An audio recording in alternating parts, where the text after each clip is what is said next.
Previously I mentioned that money is just a tool, and that means we have control over the tool and not the other way around. But we do fall into tendencies where we have feelings and the mindset that if I had more money, my problems would be solved, or if I had more money, I'd be happier.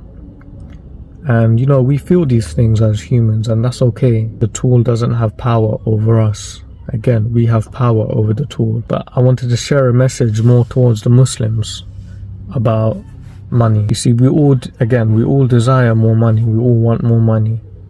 And we may even make dua for more money. But we need to ask ourselves, what is it for? Why do we want more money? And with your intentions, you can't really lie about, because it's your intentions. It's what you truly feel inside.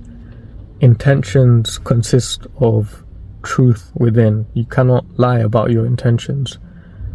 And so you must ask yourself, what are your intentions with seeking more money? Is it just to get a new car, to get certain type of clothes? And while that's all fine and halal, because it's not haram, you are allowed to enjoy your wealth, to spend your wealth in lavishly the way you want. That's no problem. But you must think that Allah hasn't granted you with £1 million. Allah hasn't granted you with a certain amount of wealth. And why is that? And now you're making dua to Allah to grant you a certain amount of wealth. But maybe if Allah gives you that certain amount of wealth, you will stop making dua. You will forget Allah. That's why Allah has kept that blessing away from you. Actually, it's more of a blessing that you don't have it, because you are closer to Allah than maybe if you did have that amount of wealth, right? You must purify your intentions. So the intention of you wanting more wealth for more material is nothing special, it's nothing uncommon. This is a common dream. And again, this just may be your intention that you can't change overnight. You must really clear your head and want money for good reasons, actually.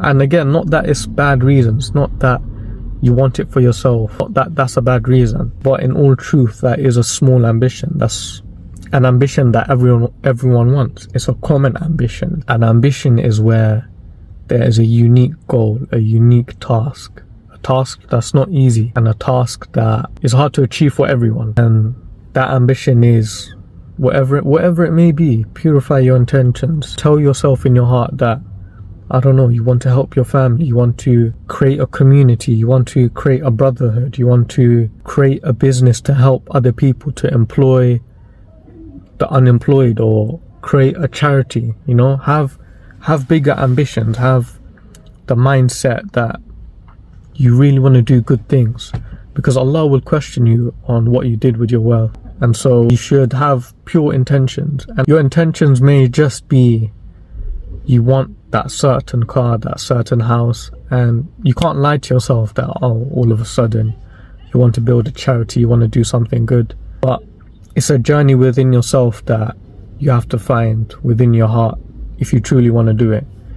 Again, you can't lie to yourself if you want to do something good and you're just saying it for the benefits that you just want for yourself. Having a certain amount of wealth is a test as well, because it's quite easy to get lost in your wealth, to fall into greed, to fall into materialism, where you just forget about the afterlife, to be honest. And some people aren't ready to have £1 million. You must remember that there is akhirah, and that this life here is just a bus stop. It's not the destination. It's not where the bus will end. So for you Muslims out there, please remember that this life is just a test. Whatever you do in this life, you'll be held accounted for in the next life. And so again, while you spend your money on whatever you wish, and that's not necessarily wrong, why don't you just get bonus points, bonus marks for spending money in the right direction? And if you're making dua for more wealth and you attain that wealth, to be grateful for that wealth, to spend that wealth in the way of Allah,